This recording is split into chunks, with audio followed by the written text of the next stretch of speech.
boa noite a todos. Obrigado pela oportunidade de nós falarmos sobre esse assunto, sobre as EQMs, enfim, abrindo então o nosso novo canal de discussões aí. A pandemia trouxe um desafio muito grande para toda a sociedade, sabemos, estamos passando por isso, né? É um desafio muito doloroso, aliás, né?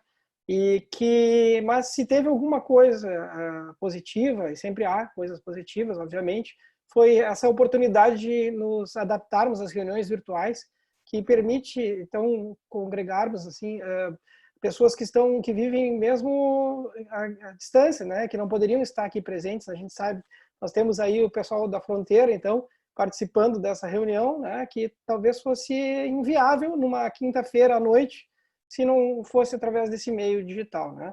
Então isso está fazendo com que a gente tenha proximidade com esse meio e também isso ensejou provavelmente a criação do grupo de WhatsApp, que era um anseio antigo da comunidade médica espírita e que se tornou realidade, então, propiciado por esse momento em que nós somos obrigados a estarmos afastados fisicamente, mas muito próximos do coração e de ideal, né?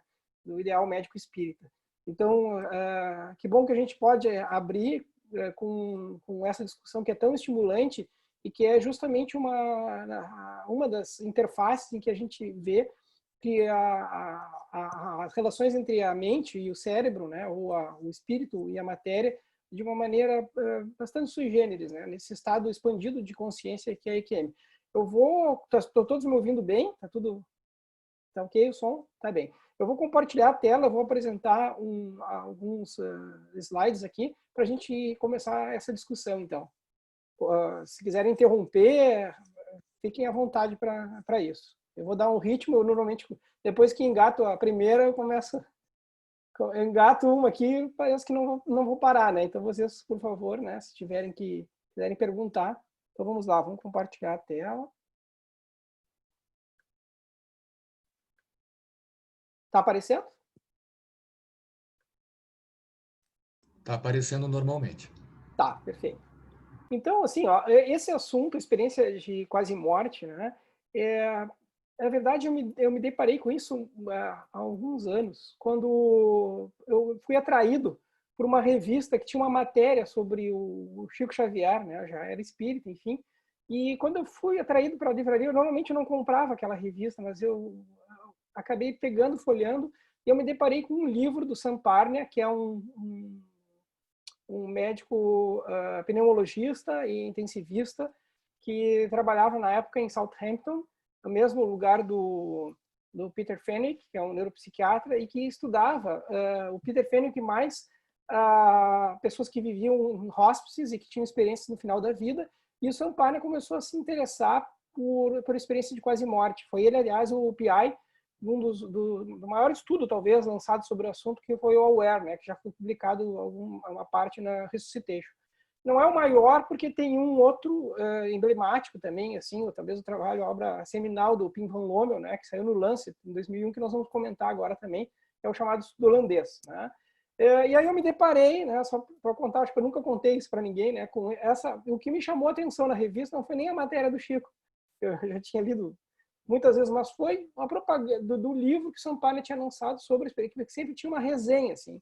E aí eu encomendei esse livro, né? Ele levou um bom tempo para chegar, e eu achei aquilo fantástico, ele depois se tornou doutor em biologia molecular pela Universidade de Cornell e se transferiu do Reino Unido ele morava em Southampton, no sul da Inglaterra, e foi para os Estados Unidos, foi trabalhar em Nova York.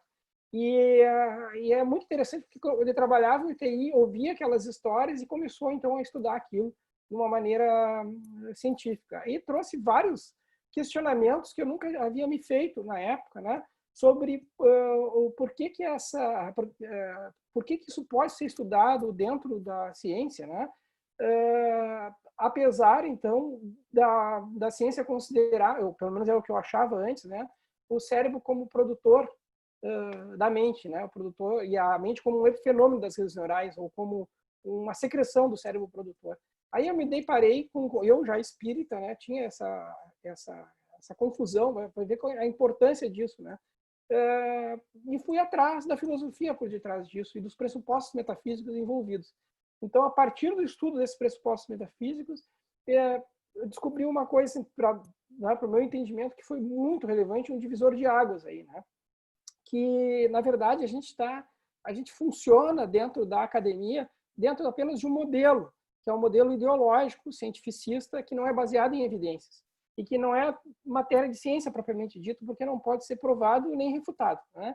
E esse sistema de crenças, né, que é, como eu falei antes, é chamado cientificismo, né, e o reducionismo materialista é apenas um dos modelos para explicar a realidade última, né? Como Immanuel Kant fala em Crítica à Razão Pura, né, a realidade como ela é não é como ela se apresenta, porque ela se apresenta através dos nossos sentidos, né? E os nossos sentidos são extremamente rudimentares.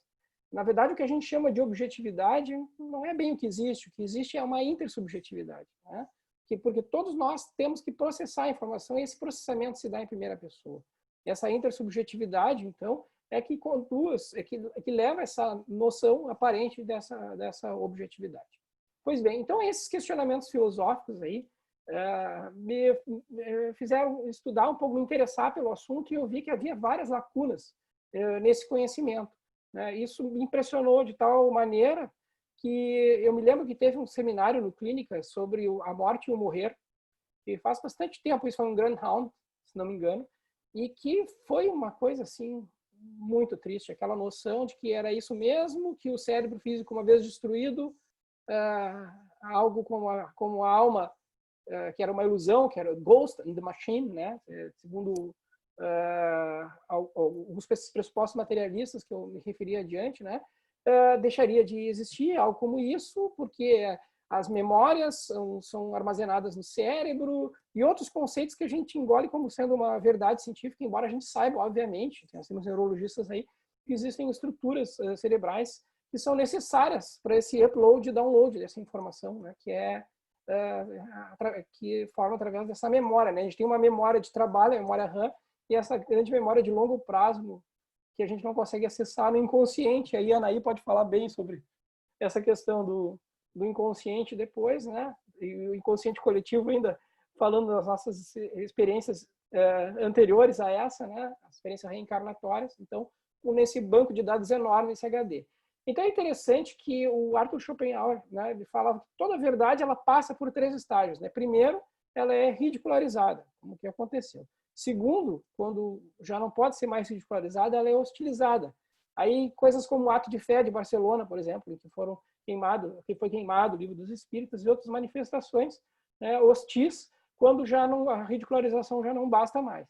Até que ela é aceita como auto-evidente, como que a Terra é esférica, como a deriva continental, ou como a existência dos micro-organismos, como causa das doenças infecciosas, e assim sucessivamente. E nem sempre se acrescentou. Assim, o Louis Pasteur, ele foi, de certa forma, ridicularizado, chamavam os espíritos de Pasteur, porque não se conseguia ver os germes foram vistos depois, né? E ele falou que ele estariam, não os miasmas, mas os germes como a causa das doenças infecto-contagiosas. Então a gente passa por isso várias vezes, passou isso na década de 90, por exemplo, da etiologia infecciosa da úlcera péptica, né? Se tratava a úlcera, eu peguei essa época na residência como cirurgião, né, antes de fazer urologia, e que se tratava a úlcera com vagotomia, né? Era uma cirurgia para cortar a secreção ácida. Nunca se pensou que tinha um agente infeccioso por detrás daquele fenômeno, né? Então, essas questões começaram a surgir, né? A consciência ela realmente depende do cérebro? Existe alguma evidência em relação a isso? E a ciência ela é necessariamente materialista? Existe alguma outra forma de enxergar a ciência que não seja através do cientificismo materialista? O que é materialismo, afinal? O que é matéria? Porque essa definição que a gente usa em relação à matéria, muitas ainda são daquele conceito dos atomistas gregos, Leucipo, Demócrito, Epicuro, né, da matéria como átomos, significa indivisível. Se sabe há muito tempo que o átomo é muito divisível, né, e que existem muito mais partículas subatômicas, e o comportamento do mundo subatômico é muito diferente do que se pensava, né? Existem, claro, interpretações diferentes em relação a isso, né? Dá para citar a interpretação de Copenhague e a interpretação de von Neumann em relação ao mundo subatômico, com uma interpretação mais filosófica e outra mais matemática, em que alguns físicos preferem não se envolver tanto nos aspectos filosóficos, porque realmente causa uma certa confusão, né, dentro do modelo materialista, e a outra interpretação, sim, que é ao extremo da filosofia e que questiona a nossa própria noção de realidade, né? Então, esse paradigma não materialista, né, se é possível, ele é compatível com a ciência, né?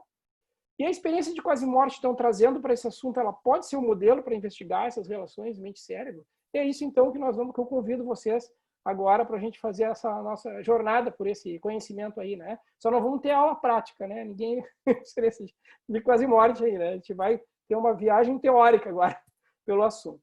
Muito bem. Então, vamos começar falando sobre esses modelos metafísicos e a relação mente-cérebro dentro desses modelos metafísicos, né? Como eles estão, então, impregnados nesses vários sistemas de crenças que existem, né? E para isso nós vamos tentar definir o conceito de vida, o conceito de morte, né? E para então passar para quase morte, né? E outros estados alterados ou expandidos da consciência, né? E que implicações, então, a EQM pode ter na compreensão dessas relações entre a mente e o cérebro, né? Primeiro, sucintamente vou falar isso, porque senão eu vou passar do tempo que nós temos para a discussão do assunto. Isso teria objeto para discussão em vários assuntos, né? Eu trabalho isso no livro, no Consciência Imortal, como já foi dito aqui, né? Nos capítulos iniciais são sobre essas questões metafísicas mesmo, né? Mas podemos resumir aqui, né, que existe um modelo, que é um modelo monista, né, em que que a realidade pode ser explicada segundo esse modelo com uma única substância, seja ela a matéria, que é o materialismo, ou através do chamado monismo imaterial ou idealismo, né? O monismo platônico, né? Então, que existe, na verdade, segundo esse modelo, né? É um grande pensamento, né? O filósofo James Dink dizia, né, que o universo está mais para um grande pensamento, né, do que para uma máquina, né? Nesse modelo. Então, e é muito interessante que a gente vê esse monismo imaterial em algumas doutrinas do Oriente, né? Então, que Maya é essa ilusão dos sentidos, né? Que a gente fica preso dentro dessa ilusão do espaço-tempo, né? E do momento que a gente está no chamado espaço não local, né? No eterno presente, em que o tempo linear deixa de existir, eu vou falar um pouquinho sobre o tempo aqui, essas questões, né? Elas passam, isso que vale do cérebro físico, ele vale para esse mundo do tempo linear, ou espaço-temporal, em que nós temos a limitação da velocidade da luz, né? Então, a consciência, por exemplo, que com esses efeitos chamados não locais, né? Eu vou dar um exemplo. Eu posso estar pensando alguma coisa agora, tá? E aí, de repente, um irmão meu que mora em Kyoto, ele pode estar tendo um infarto e eu posso sentir no mesmo momento a conexão. Obviamente que se fosse uma comunicação eletromagnética, isso teria o delay, né? Por quê? Porque tem o delay da velocidade da luz, que é o que existe de mais rápido dentro do modelo espaço-temporal. Agora, a mente não parece se comunicar aqui, porque a distância e o tempo não parecem interferir com isso, o espaço-tempo, né? Isso a gente chama de não localidade e emaranhamento da mente, né? A gente vai ver por que nos modelos de mente, que parece ser assim, tá? Então, esse monismo material considera a mente, então, como o primeiro. Falando um pouquinho sobre o tempo, é curioso, né, essa percepção, porque a consciência é sempre do presente, né? Vamos pegar o seguinte exemplo. Se eu pegar qualquer um aqui e fizer uma anestesia geral agora, tá? Um anestésicos gerais modernos, assim. E pego essa pessoa e levo, fazemos uma viagem, vamos para a Índia, tá? Então, fazemos essas escalas, conexões e tudo mais, e depois eu desperto a pessoa da anestesia geral lá na Índia. Para a pessoa que estava anestesiada, que viajou, ela viajou no espaço-tempo, porque foi um piscar de olhos. Anestesiou e abriu os olhos. Porque a percepção consciente, ela sempre a gente leva conosco, né? Depois eu vou falar um pouquinho sobre essa percepção consciente, como ela está prevista, está escrita em várias escrituras, né? Das escrituras védicas, por exemplo, Mahatma Gita, está presente também nos Salmos, como a gente vai ver adiante, porque isso é um conhecimento que está impregnado em várias culturas dentro da humanidade. Se a gente fizer um experimento um pouquinho mais ousado e pudesse levar essa pessoa, então, até o horizonte de eventos, então, até um buraco, horizonte de eventos, porque até onde os telescópios alcançam, que são nos buracos negros, né? Se sabe, a partir, então, da teoria da relatividade, né, e de tudo que se foi comprovado a partir daí, que o espaço-tempo se curva diante de uma força gravitacional intensa, que nem a luz escapa, né? E aí o tempo passa diferente. Então, 1 hora numa região do espaço-tempo como essa pode equivaler a 7 anos como um planeta como o nosso, porque o tempo sempre depende da relação do corpo com outro corpo, né? E com o a malha do espaço-tempo propriamente dito. Então, para a pessoa que estivesse lá, poderia ter passado 3 horas, e aqui seriam 21 anos. E a percepção temporal é sempre em primeira pessoa. Então, a gente começa a partir daí. Porque o que existe, então, essa é a percepção, é o observador do espaço-tempo que está no eterno instante presente. Além desses modelos, então, o modelo materialista que tenta, ou fisicalista, que tenta reduzir tudo a matéria, e se acredita que uma vez reduzindo tudo a matéria se pode entender o conjunto, que é o que a gente chama de reducionismo também, né? Uma vez destruída a matéria, né? Destruído o cérebro físico, o corpo, não poderia existir algo como a alma, né? Porque nesse sentido seria um fenômeno apenas, e não um fenômeno propriamente dito. Já no monismo idealista é o contrário, né? Se pensa que existe que existe realmente é o mundo mental e que toda criação material é ilusória. Além desse modelo, existe também o chamado dualismo de substância. Existe várias formas de encarar o dualismo, né? Formas mais atuais, digamos, como o dualismo interacionista, né? Mas o dualismo diz basicamente que existe uma substância material e uma substância espiritual, então, ou mental, né? Res extensa, res cogitans. Se fala também em res infinitum, né? Para Deus, né? Para a consciência cósmica, né? E o reducionismo também de substância. Segundo o dualismo, então, nem a matéria nem a mente pode ser reduzida a nada mais fundamental, né? E as duas se relacionam intrinsecamente uma com a outra, né? Mas, como eu disse, isso são sistemas, modelos metafísicos, e que acabam gerando sistemas de crenças baseados neles. Bom, se a gente pegar o cientificismo materialista, o que diz o cientificismo materialista? Primeiro, que o materialismo é verdade, sem nunca ter provado, porque isso nem pode ser provado nem refutado, porque isso é só está no campo das hipóteses, né? E mais do que isso, né? Ele está no campo da metafísica e não da experimentação propriamente dita, né? E diz que tudo pode ser explicado, então, pela concepção material ou pela redução a algo mais fundamental dentro da matéria. Já a visão espiritualista, né, ela pode ser a visão monista, quando considera, então, o monismo idealista, em que o que existe é a alma e o resto é uma ilusão, então, dessa criação mental. E o monismo e o dualismo, então, né, que a gente conhece como dualismo cartesiano, mas que não foi propriamente apenas René Descartes que considerou esse modelo e que parece, né, que, em verdade, ele parece que quis proteger a mente dos ataques da filosofia materialista e positivista, né, para proteger a mente e ficar com os aspectos que hoje é nocivo, esse entendimento, obviamente, né, porque ele impediu de a gente avançar nesse campo do conhecimento simplesmente por negar, né, a existência de algo como a mente, né? E um outro conceito muito importante é o materialismo promissório. O materialismo promissório é um termo cunhado por Eccles, e John Eccles foi o professor laureado com o Nobel em função das descobertas relacionadas às sinapses químicas, né? E que cunhou junto com Karl Popper o termo materialismo promissório, né? O que o materialismo promissório diz?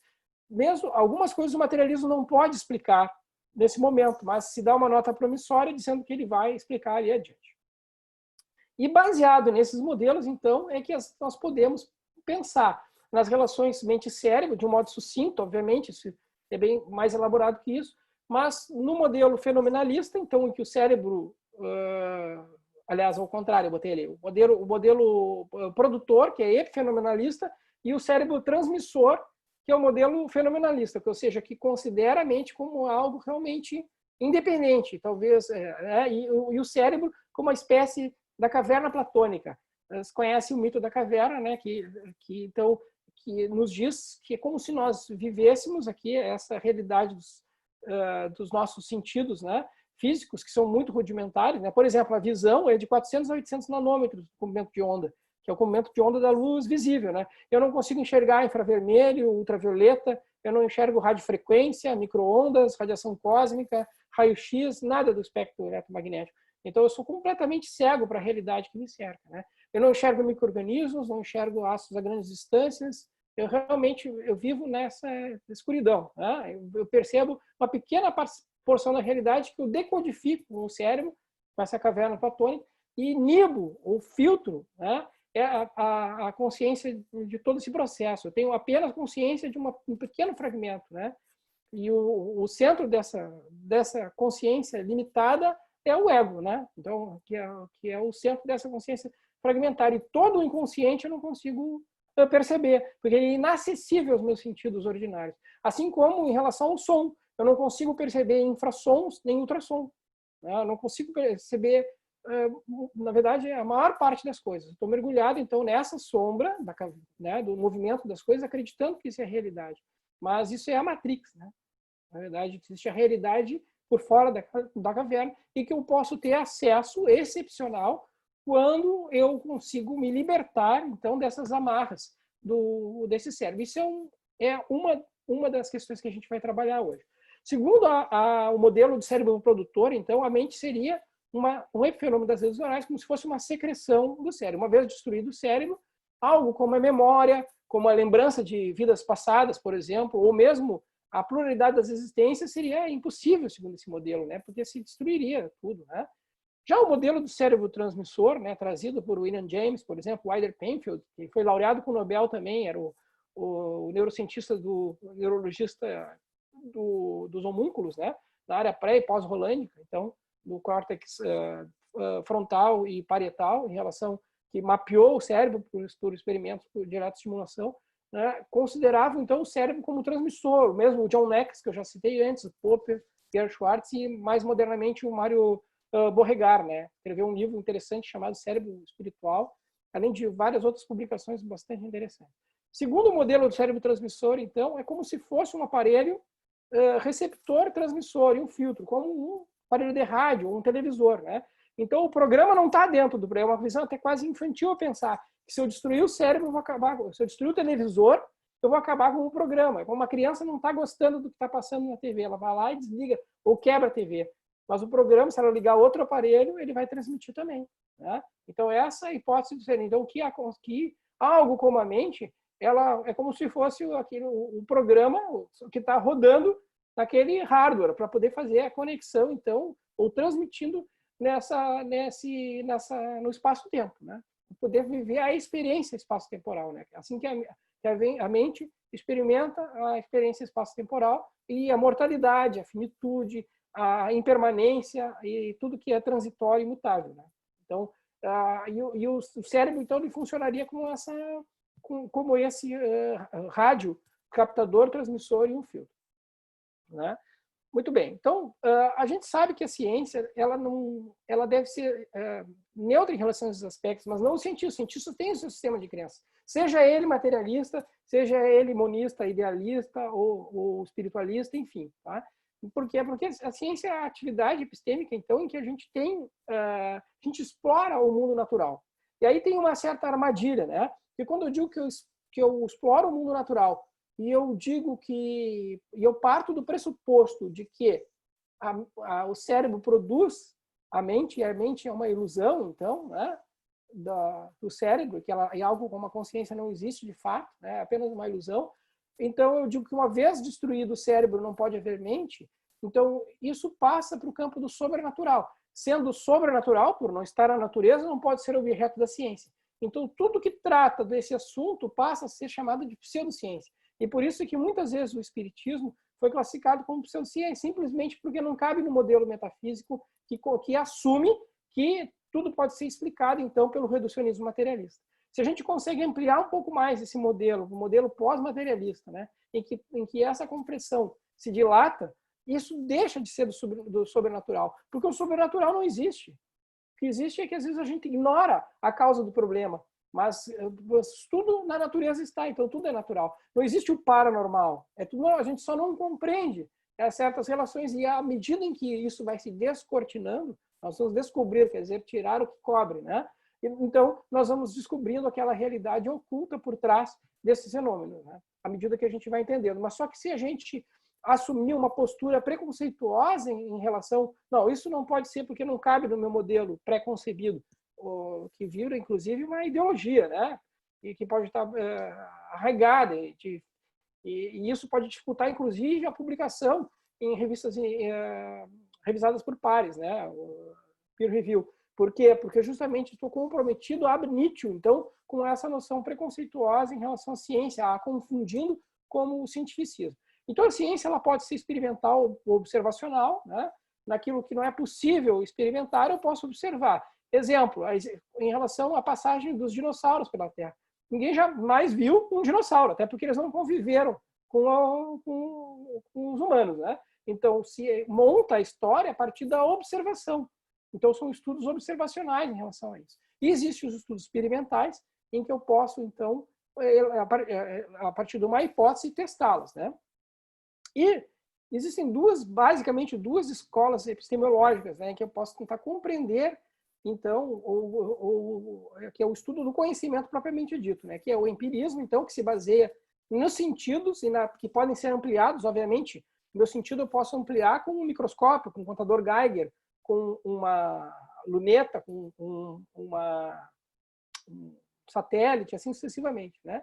E o racionalismo, né, que é através que me diz que eu só consigo saber o que é a realidade última através do processo racional, é através da razão, né? E assim, é claro que a gente também pode ter a compreensão de coisas que ainda não são, e os grandes insights, né, que ainda não são possíveis de serem provados. Vou dar um exemplo, a teoria da relatividade, né? Então, foi através do racionalismo, então, dessa compreensão racional. Eu não falo em racionalização, no mecanismo de defesa, aí, os psiquiatras, eu falo em racionalismo como uma escola epistemológica, né? Então, que se conseguiu compreender aquilo que só mais tarde, né, a partir, então, obviamente, da matemática envolvida em tudo isso, é que se conseguiu explorar. E muitas vezes a gente diz assim, não, eu sou cético, mas o que é o ceticismo filosófico? Ele é diferente da incredulidade ordinária. O ceticismo filosófico, ele duvida, né, de uma classe de pressupostos. Simplesmente isso. Eu posso, sendo espiritualista, por exemplo, duvidar que o reducionismo materialista explique a realidade. Então, eu sou cético em relação a esse sistema de crenças, né? Assim como o contrário também. Tá? Então, a primeira coisa é tentar tirar a confusão desses termos, né? Eu sou cético, eu sou crente. Não, eu sou crente. A gente sempre é cético em alguma coisa e crente em relação ao outro, porque a gente assume um sistema de crenças antes, porque é uma coisa que não pode ser provada. Eu posso me assumir materialista e tudo bem em relação a isso, contanto que eu tenha a capacidade de reconhecer que isso é apenas um sistema de crença e não a verdade propriamente dita. Que, como eu falei antes, né, o Kant mesmo diz, eu não tenho acesso à verdade propriamente dita, mas eu posso, a partir do racionalismo, tentar compreender isso, né? E frequentemente falácias, às vezes contraintuitivas até, ou mesmo o argumento ad hominem, né, que se ataca ao autor para conseguir debater a ideia, é utilizado, né, num discurso às vezes retórico mesmo, né, evitando a dialética, né, para tentar então contra-argumentar em relação ao rei nu, né, às vezes da roupa nova do rei, aquela história, né? O materialismo está tão despido hoje, como nós vamos ver adiante, né, que a gente pode acabar deixando de ver certas coisas. Então, assim, eu coloquei uma frase do Eccles e do Robinson aqui que diz assim, ó, sobre o materialismo promissório. Consideramos o materialismo promissório como uma superstição sem fundamentação racional. Quanto mais descobrimos sobre o cérebro, mais clara fica a distinção entre os eventos cerebrais e o fenômeno mental, e mais maravilhosos antes se tornam. O materialismo promissório é simplesmente a crença religiosa defendida por materialistas dogmáticos, que frequentemente confunde a sua religião com sua ciência. Veja que reviravolta nesse entendimento, né, que eles trouxeram. Então, a ciência é a principal e, acima de tudo, não dogmática ferramenta para aquisição de conhecimento sobre a natureza através da observação e da experimentação, explanação teórica fenomenológica, né? Então, isso é bem interessante. Deixa eu só mexer numa coisinha aqui que está tapando a minha tela. Sua metodologia não é sinônimo de materialismo, e a ciência não deveria estar comprometida com nenhum sistema de crença em particular, com dogmas ou com ideologia, né? Tentando manter essa neutralidade. Né? Vamos adiante, então.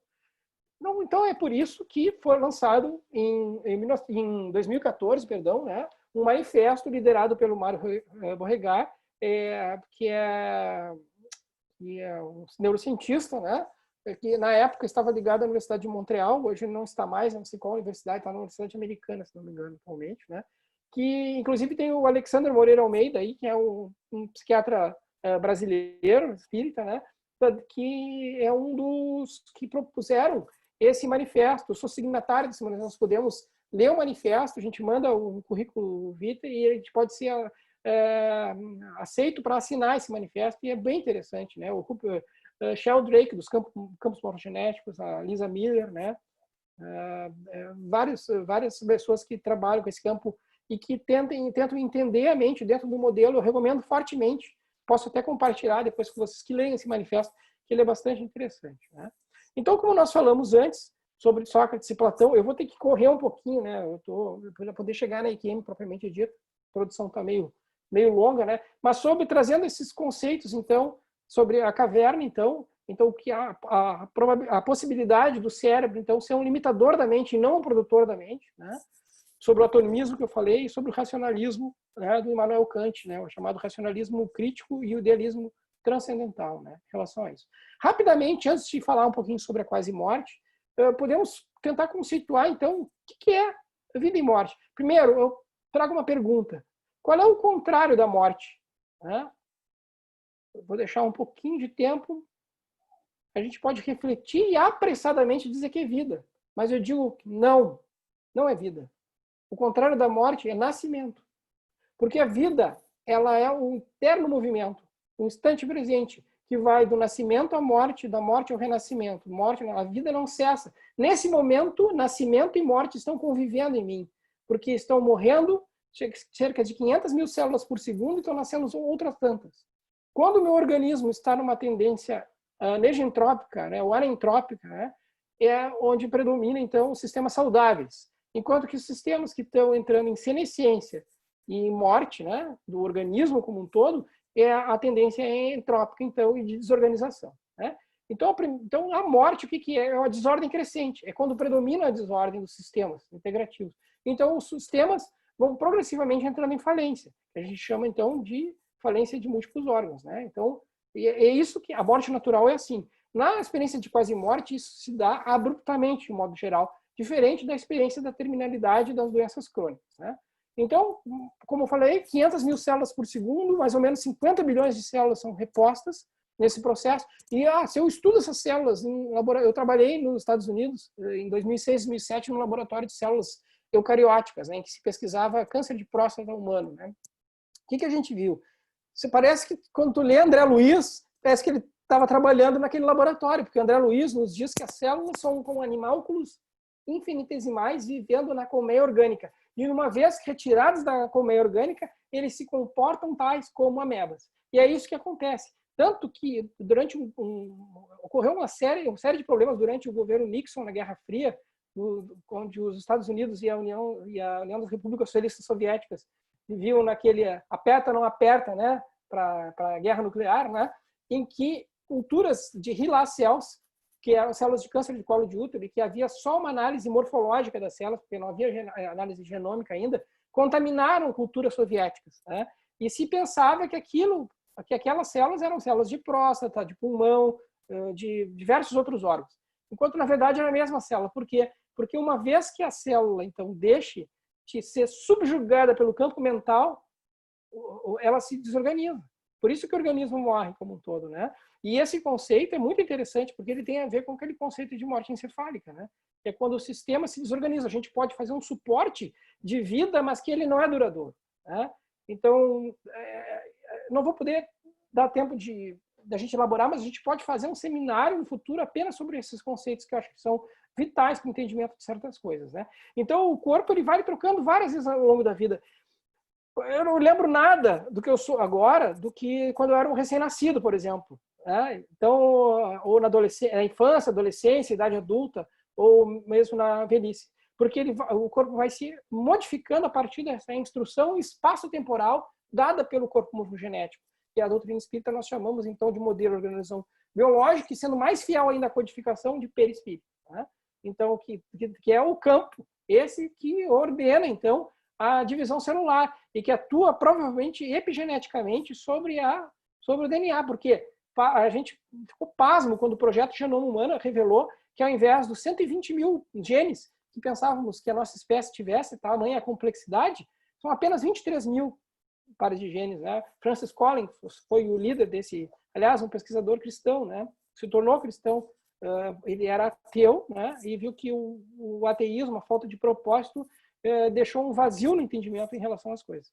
Mas então, assim, o projeto Genoma mostrou isso, mais ainda, que 95% desses genes ainda são formados, na verdade, né, por introns, que não codificam qualquer proteína, foram chamados de junk DNA até, enquanto que os exons São 5% desse material genético que expressam, então, essas proteínas, né, na síntese proteica. Então, e que uma das hipóteses que o Sheldrake trabalha é que o corpo morfogenético, e outros que o sucederam nesses campos de pesquisa, seria lido, então, e através do processo epigenético de acetilação de histonas e da metilação do DNA, fazendo up e down regulation de genes, né, que expressariam, então, esse código genético. Então, a nossa herança espiritual atuando sobre o genoma para formar, então, essa experiência desse corpo físico para essa experiência espaço-temporal que a gente tem que viver dentro das múltiplas. Porque eu estou Emanuel, mas eu não sou Emanuel. Eu já estive muitas, porque essa é a vida, é o constante da vida, é o nascimento e renascimento. Durante a vida biológica, a gente tem o nascimento e morte, e na vida espiritual, então, a morte até o renascimento no corpo físico e assim sucessivamente. Mas vamos lá. Então, a cada 2 semanas, a gente troca as moléculas do corpo. O que dá continuidade a isso, né? Então, a morte celular, primeiro, é diferente da morte do organismo. Tanto que se eu exumo um cadáver, eu vou ver que há crescimento, muitas vezes, ungueal, capilar, os fâneros crescem. Por quê? Porque ainda há vitalidade nas células. Se eu transplanto um órgão, eu faço transplante de rim hoje, né? Então, tem pessoas que doaram o órgão e o órgão está funcionando 15, 20 anos depois. As células são os do doador, o genoma é do doador. Tanto que é preciso usar mecanismos imunomodulatórios, né, para imunossuprimir, para que não haja rejeição daquele órgão que não é identificado, provavelmente, pelo sistema imune, por não caber dentro desse campo morfogenético, desse projeto, então, o espaço temporal daquele corpo físico. Quanto poderíamos avançar em termos de medicina regenerativa com essa compreensão?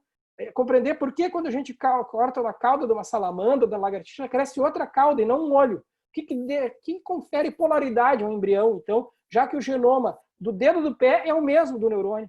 Né? O que faz que haja ativação e desativação de genes?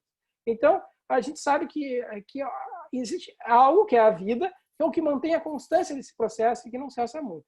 Para o organismo, entretanto, quando ocorre a parada cardiocirculatória, é um sinal de que, porque em seguida o cérebro não resiste 7 segundos sem perfusão.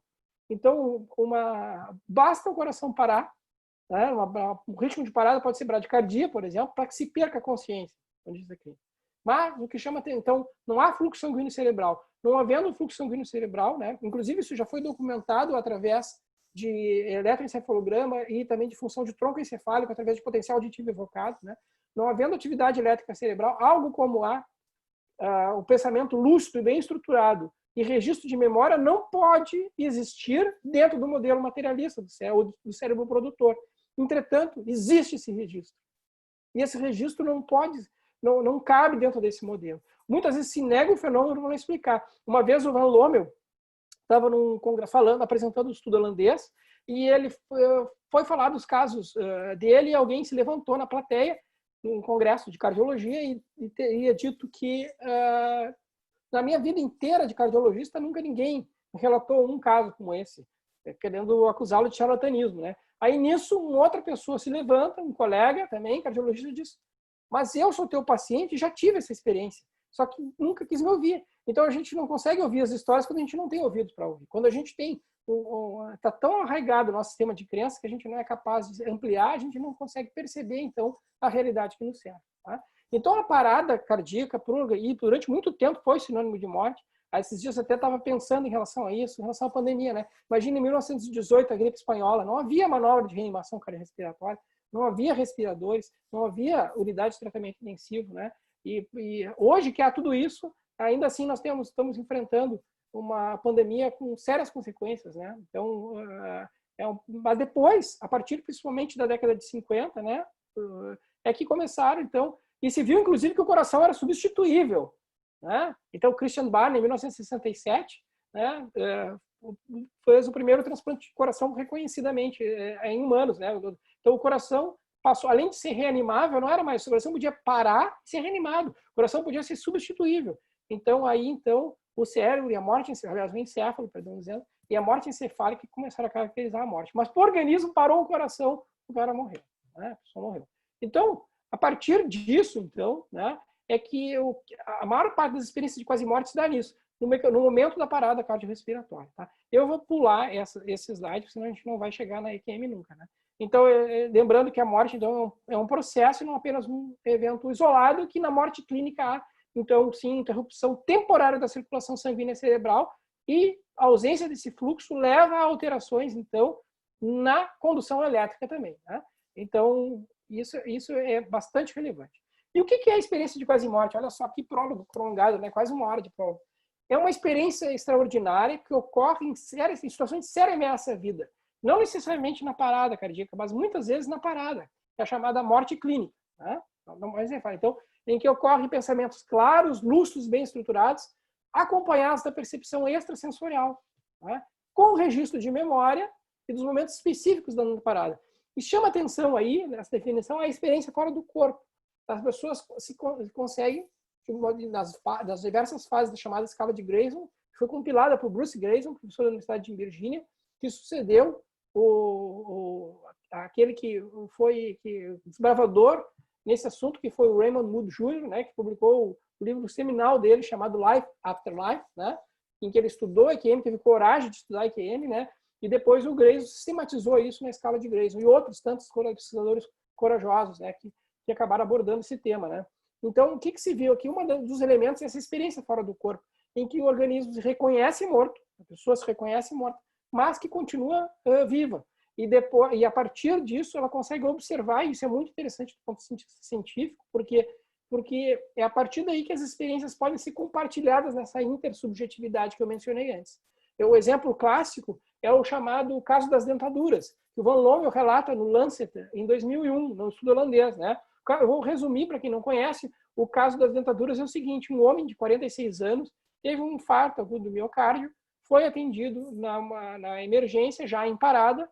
Ele foi entubado, foi colocado em ventilação mecânica, desfibrilado e foi para a UTI. Ele tinha tido uma arritmia, o que levou, então, a uma isquemia do miocárdio, e ele acabou se recuperando, saiu da unidade coronariana, foi para a unidade de internação, e uma enfermeira que o havia recebido, já inconsciente, né, em parada, foi se apresentar e disse: não, mas eu lhe conheço, eu lhe vi de cima.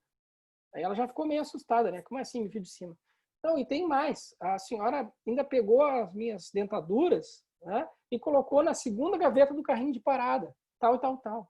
Ela gelou, né? Ela viu que ela lembrava tudo e foi lá no carrinho de parada, estava lá a dentadura do homem, né? E assim tem vários relatos. Você acredita que 25 milhões de pessoas tiveram essa experiência? E ela é universal, pessoal. Está relatada na República, né? Platão relata ali sobre né, que foi morto no campo de batalha e foi permitido voltar para o mesmo corpo e não reencarnar num corpo infantil. E não precisou mergulhar no rio do esquecimento. Ele conseguiu trazer a lembrança do mundo espiritual, né, e para relatar, então, sobre a imortalidade da alma. Então, isso é uma coisa ancestral, não é um fenômeno Oprah Winfrey, né, como chegaram a considerar quando começaram a aparecer vários casos de experiência de quase morte. Mas, obviamente, com o avanço das manobras de reanimação, mais pessoas são trazidas de volta. E cerca de 12% têm experiência de quase morte. Né? Quer dizer que, para fazer estudos, é bem complicado, porque precisa só 12% dos sobreviventes têm experiência. Né? Claro que hoje, com melhora da reanimação, mais gente tem sobrevivido e lembrado. E isso é interessante porque essa experiência ocorre em adultos, crianças, em qualquer momento da história, em qualquer cultura, em qualquer sistema de crenças, né? Mesmo materialistas, ateus, né? Acontece, caracterizada assim, por uma visão panorâmica da vida. E uma coisa muito interessante, a pessoa que tem essa experiência normalmente se modifica em relação aos valores que tem com a vida, né? Completamente. Tem estudos que mostram isso, né? Que muda essa perspectiva e passam a não temer mais a morte. O Lars Grael, quando ele teve, então, daquele acidente no Yacht Clube do Espírito Santo, em que ele teve uma das pernas amputadas, né? Ele sanguinou, foi reanimado na UTI móvel lá, e ele teve experiência fora do corpo e diz que mudou a concepção de vida. E assim, muita gente já teve essa experiência, né? Então, a gente tem isso, né? Tem essa visão do túnel, a presença de uma luz intensa, que não chega a ofuscar, não dói, né? E uma sensação de um amor incondicional, não importa o que tenha feito. E é interessante que pessoas que experimentam EQM através da tentativa de suicídio não voltam a querer tentar se suicidar de um modo geral, porque conseguem ressignificar a vida, essa experiência espaço-temporal. Isso é muito interessante também, né? Então, e uma coisa que intriga todos os modelos é o encontro com parentes e amigos mortos, né? Mesmo aqueles que a gente não sabia que tinham morrido, que depois a gente descobre. Tem crianças que relatam encontro com avós e descrevem, nunca tinham visto a foto do avô, ou da avó, ou da bisavó, e que depois só para foi essa pessoa que eu encontrei, ou um irmão que tinha, o outro estava desaparecido e que tinha morrido e a pessoa encontra e depois sabe que ele já tinha falecido e assim sucessivamente, né? Além de testemunhar as manobras de reanimação cardiorrespiratória, né? E ter o contato, então, com uma orientação, né? E uma presença de uma fronteira, e com a sensação de que se eu cruzar aquela fronteira, eu não consigo voltar mais, né? Então, aí está a escala de Grayson, então, que tem esses principais elementos, a consciência de estar morto, opa, eu morri, a pessoa tem, então, um insight e a compreensão disso. Isso torna consciente, né? E as emoções positivas, então, em geral, né, existe a fear of death experience, né, mas é exceção. Em geral, elas são emoções positivas, né, com a sensação essa de paz, de amor incondicional. Eu destaquei a experiência fora do corpo, porque ela que pode ser, então, a partir da observação do que se dá fora do corpo, pode ser testemunhado por outros indivíduos, aquela mesma cena. Por exemplo, a Pam Reynolds, né, que em Houston ela fez uma cirurgia chamada Stand Still Surgery com o Robert Spetzler, né, que era para tratar aneurismas da artéria basilar, né?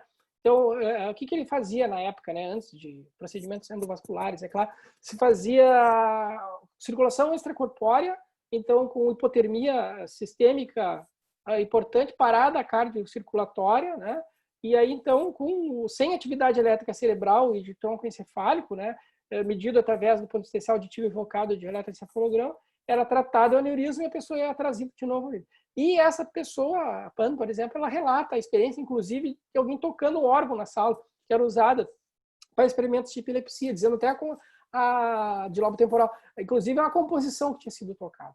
Também a pessoa percebe o deslocamento através do túnel, né? Uma comunicação com a luz, a observação de cores, uma paisagem chamada pastoril ou celestial para os autores, né? E esse encontro com parentes mortos, uma questão progressiva. E o mais intrigante é uma revisão panorâmica da vida, em que ela não parece estar no tempo linear, mas que tudo acontece ao mesmo tempo, porque a mente, uma vez liberta das amarras do cérebro físico, o espaço e o tempo já não importam para ela. Ela vive onde ela está, ela recria aquilo dentro do mundo mental. Então, isso, normalmente, é essa perspectiva daquilo que a gente fez, né? Se eu dei amor, eu sinto amor. Se eu suprimi o amor, né, eu sinto o contrário também. E isso é uma das coisas que mais faz as pessoas se modificarem dessa experiência.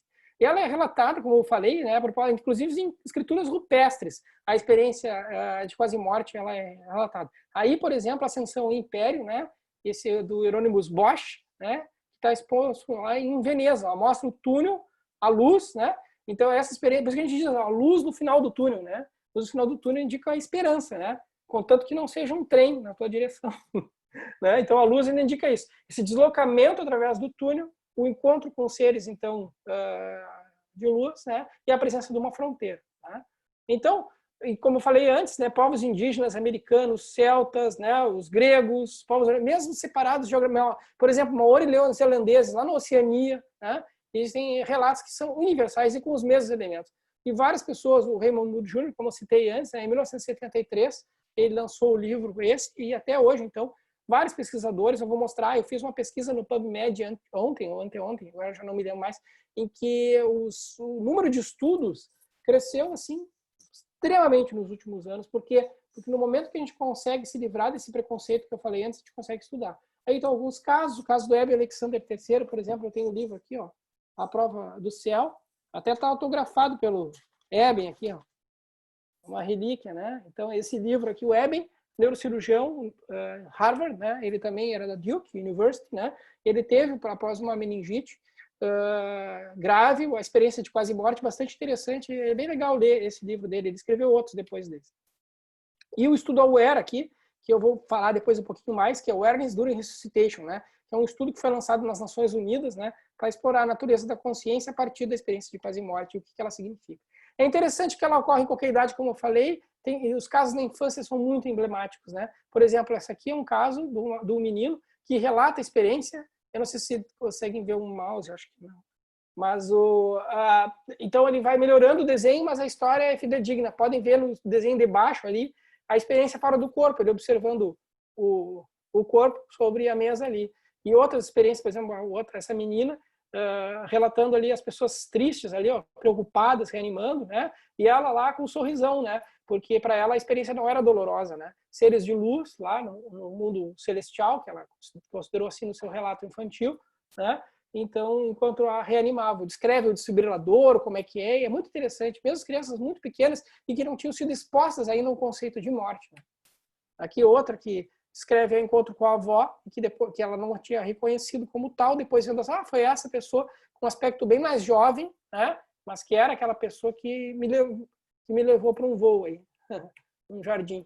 Então, assim, ó, e outra coisa, às vezes tu consegue, inclusive, testemunhar coisas à distância, né? Porque, como eu falei antes, os tempos e a distância e o tempo não importam muito. Então, você consegue, inclusive, estar presente em qualquer lugar onde esteja o pensamento.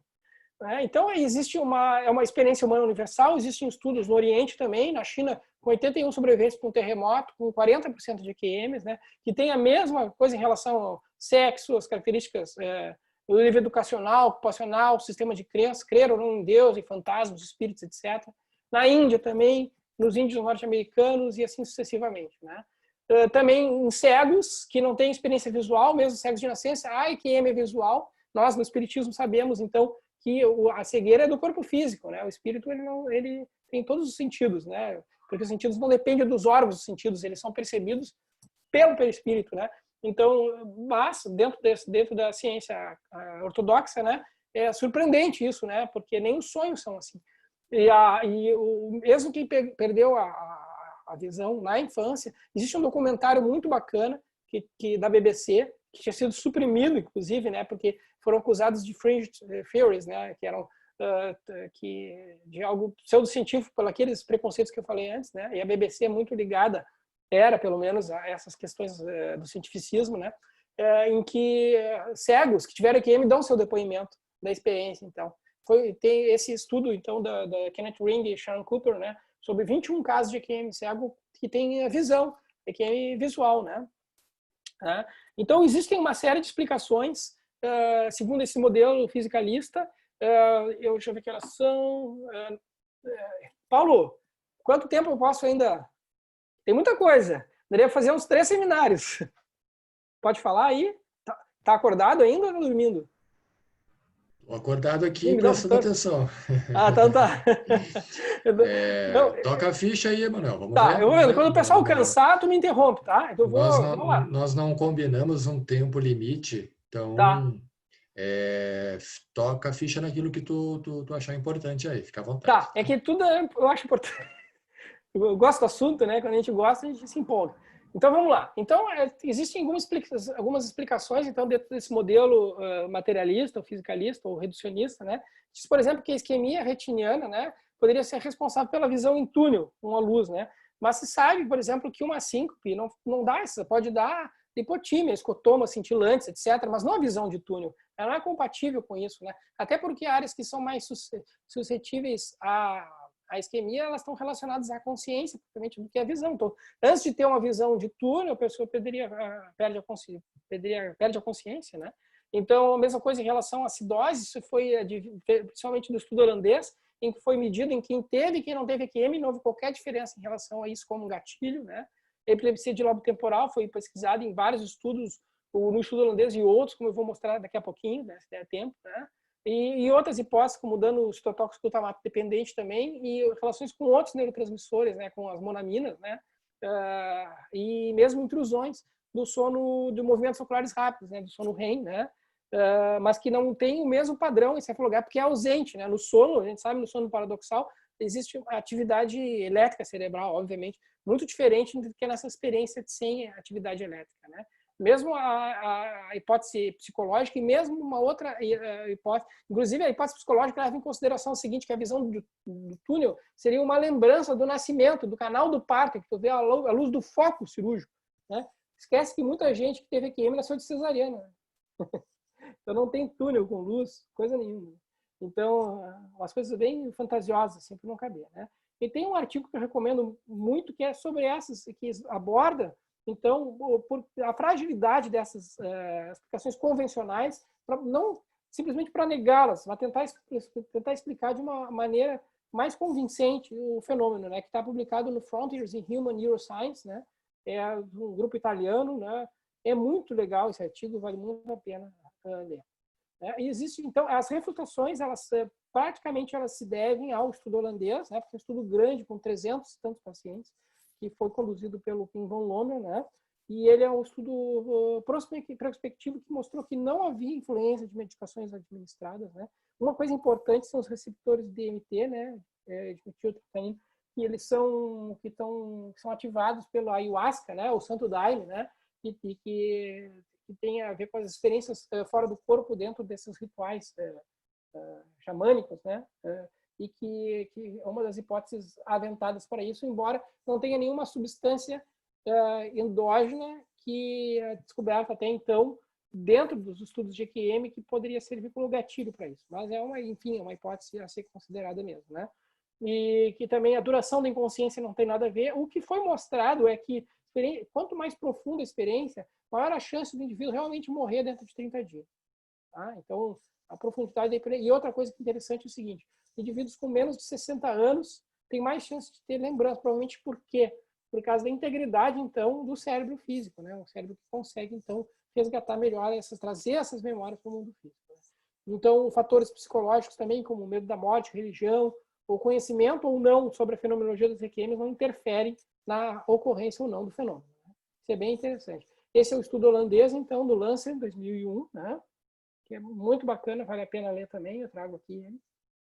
Outros estudos, como o da Penny Sartori, foi o doutorado dela, né, que ela comparou, então, o grupo com EQM e sem EQM, nesse estudo prospectivo. Né? Então, o que ela observou? Ela pediu que descrevesse as manobras de reanimação quando estava em experiência fora do corpo. Por quê? Porque uma das hipóteses é que era tudo fantasia. Né? E o que ela viu? Que no grupo controle, que não tinha tido EQM e que descrevia de acordo com o que achava que era, erraram todos os procedimentos. Enquanto que não houve nenhuma só falha, mostrando, então, a realidade daquela experiência em todos que tiveram EQM. Foi muito bacana esse estudo dela. Né? Tem um estudo de memórias, que é bem legal, que é esse aqui, que foi publicado na PLOS ONE, né? Em que foram 5 grupos, né, de pacientes com EQM, sem EQM, esse grupo, na verdade, de memórias. Né? Então, memórias reais, memórias da infância. E o que se... vou resumir assim, né? O que se viu a partir em quem teve e em quem não teve EQM, né? Isso era para ver se as memórias elas eram reais ou fictícias. Se percebeu que as memórias seriam mais do que reais ou ultra reais, porque elas têm uma precisão tão grande, um componente emocional tão profundo, né? Que gabaritaram esses questionários aí que foram usados como ferramenta para medir isso, né? Os psiquiatras talvez conheçam, e os neurologistas, né? O MCQ, né, questionário que foi utilizado nesse estudo, e que é muito interessante que as memórias, então, da experiência de quase-morte, elas contêm muito mais informações emocionais e autorreferenciais do que aqueles que não tiveram EQM, mesmo quando comparadas, então, com memórias fictícias da infância e reais da infância, né? Sugerindo, então, que realmente aquelas memórias são reais e não fantasiosas. Né? Para tentar, pelo menos como gerador de hipóteses, é muito interessante isso. Aí está o AWARE, né, na Resuscitation, né, que foi publicado, que é um consórcio internacional, o PI é o Sun Partner, né, mas pesquisadores do mundo inteiro, inclusive o Bruce Grayson está aí no grupo. Né. Esse estudo foi aquele em que se colocou na UTI cartazes dinâmicos, na verdade, e que só poderiam ser vistos do teto, né, em que os pacientes tentariam relatar o que estava, quando voltassem da IQM, imagina o número de pessoas que tem que encher a UTI desses cartazes, para que alguns sobreviventes, sendo que apenas 12% desses sobreviventes vão conseguir enxergar. O interessante é que tem casos bem documentados de 140 sobreviventes, né, conseguiram, então, preencher esses questionários e tem o relato, alguns casos que foram emblemáticos, né, em que a pessoa relatam, então, não propriamente o quadro, né, esse é o Samparo, mas as situações, diálogos, das equipes, várias coisas muito interessantes também, que vale a pena dar uma olhadinha também no AWARE. Né? É um estudo muito bacana. Tá? Isso me fez ler vários livros sobre o assunto. Né? Eu não estou com o livro do Sampari aqui, mas do Chris Carter, acabei descobrindo livros interessantes. Do radioterapeuta, esse aqui é o Jeremy Long, e que criou um site muito legal em que as pessoas relatam a experiência. Tem milhares de experiências relatadas aí. A página da Horizon Research Foundation, sempre atualizada, e vários estudos em relação ao EQM, então, questionando, então, o modelo, ou colocando, né, os dois modelos, modelo dualista e não dualista, né, o modelo monista espiritualista e o modelo monista idealista, né? Então, o Sampagna publicou outras coisas também sobre se esses relatos poderiam ser uma chave para a descoberta da real natureza da consciência, né? E outros artigos, por exemplo, outros também na Frontiers in Human Neuroscience, né? Na fronteira lá do conhecimento, sobre a realidade da experiência de fazer, da memória da experiência de fazer, com estudos, então, de integridade eletrofisiológica e de memória, né? E assim sucessivamente, né? Então, aquilo que eu estava falando antes sobre as explicações científicas convencionais, né? Por que elas são refutáveis, né? Essas, pelo menos, que a gente tem até então, né?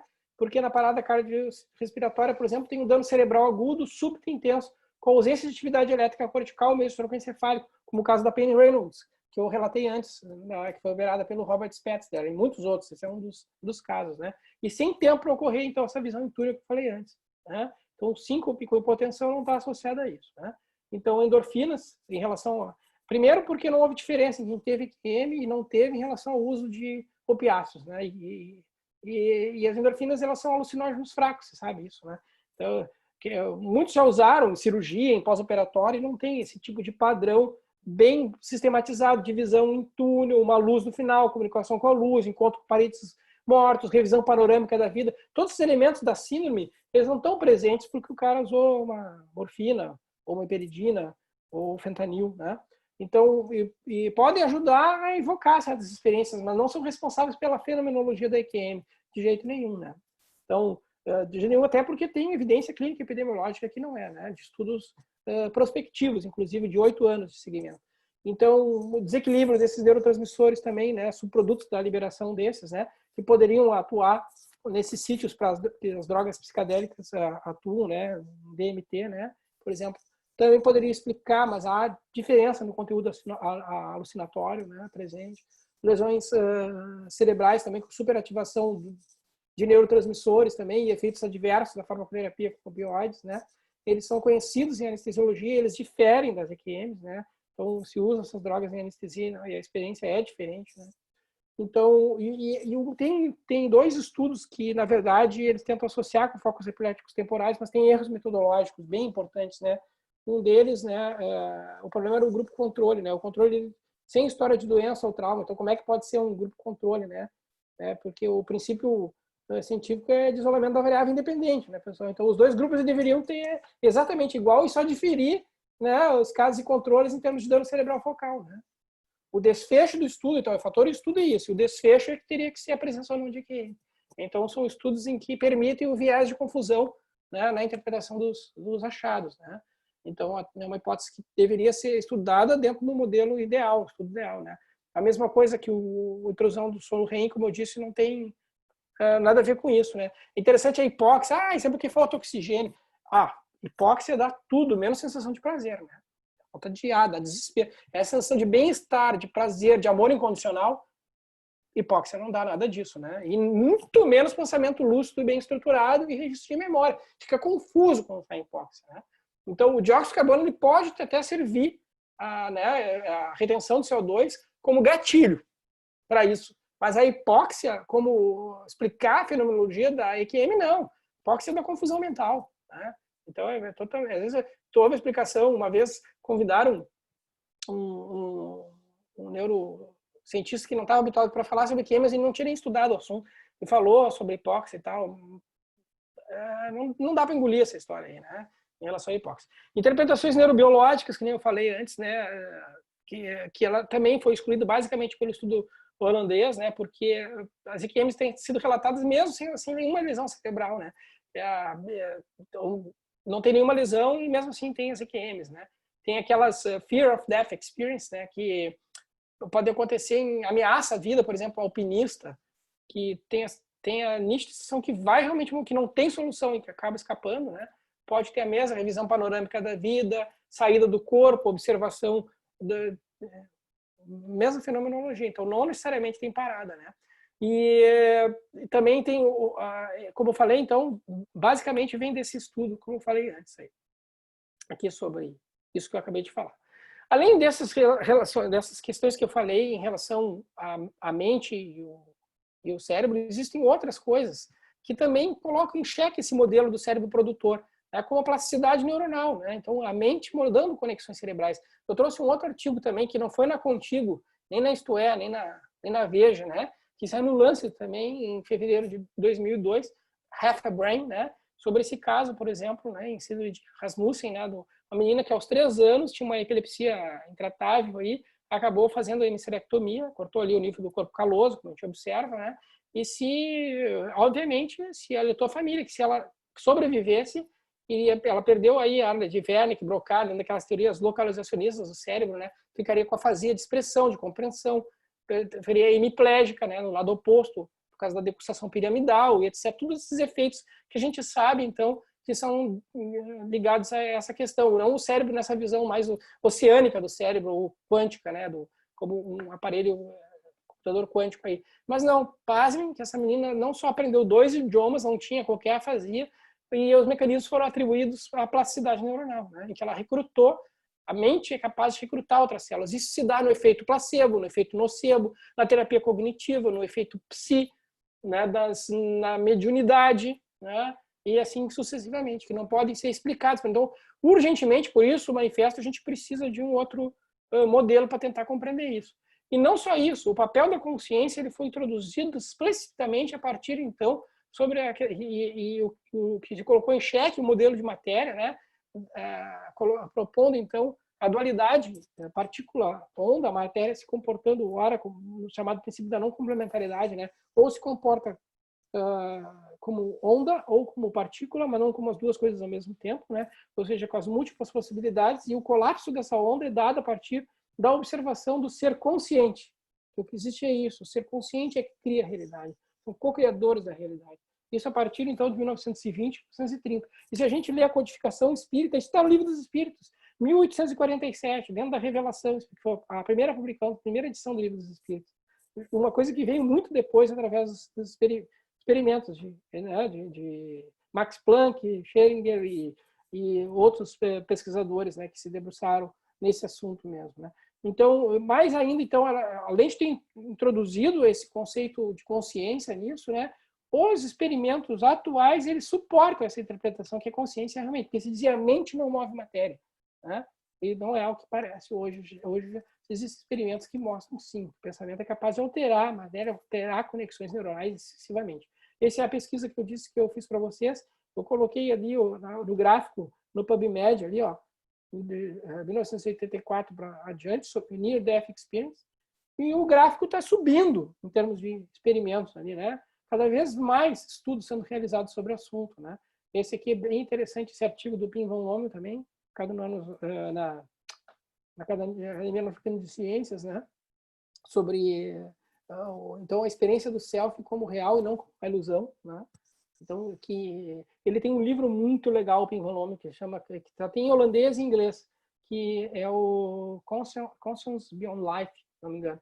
Ele é maravilhoso, o livro vale muito a pena ler.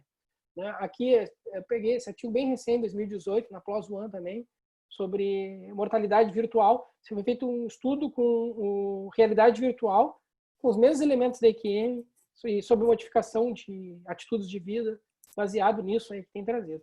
Então, estudos psicológicos têm demonstrado que a atividade consciente pode influenciar o comportamento, que emoções, pensamentos influenciam sistemas psicológicos, em psiconeuroimunobiologia, né?